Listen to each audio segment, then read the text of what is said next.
Burnt cars, houses damaged by shelling, and the sounds of large-caliber artillery. This is how Ukrainian New York lives today.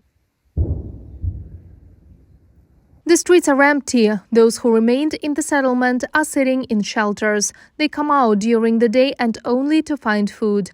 Anna was brought up in a boarding school. The young woman has no help from relatives. She's trying to earn a living on her own. Is food in short supply now? Yes, all the more so I don't live with my mother now, but with my boyfriend. He's in hospital. It's difficult with groceries and very scary. It exploded 3 times on the field in front of the house, and in the garden from where you go out into the street, it exploded. Another shell flew into the house but did not explode. Anna, why are you here? Why didn't you leave? Didn't evacuate? I don't want to. Ukrainian New York and its outskirts are shelled by the Russian army almost daily.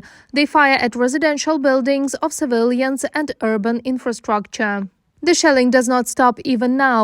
We arrived at the site of yesterday's shelling, but due to the fact that enemy artillery is working, we are leaving this place, going to a safer one. Russian troops strike randomly. A building that was built more than a century ago recently burned down. This old mill was built in 1903. The building burned down after a shell hit it. The whole roof, absolutely everything, was covered with these iron beams. Everything fell. The New York resident Albina was 20 meters away from the building when the shell hit it. The woman tried to put out the fire on her own before the rescuers arrived. It all began to burn floor by floor, falling down. Well, I did what I could. The boards fell there. Did you put it out yourself? Yes, canisters, buckets of water. I cried a lot. It was very scary. Russian troops do not stop shelling the neighboring Donetsk as well. In one day, shells hit the house of Alexander and his parents in a residential area twice. So your house was damaged as well as your parents' house? Well, yes. First theirs, then ours.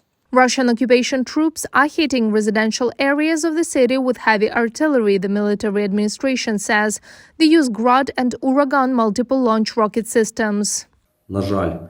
Yesterday, 1 person was killed and 6 more were wounded in our community as a result of shelling. Since Russia's full-scale invasion of Ukraine, 16 members of the community were killed and about 3 dozen have been wounded. More than 50% of civilians were able to leave the settlements thanks to the mass evacuation. Reported by Marina Stepanenko, Olena Hromova, UATV News.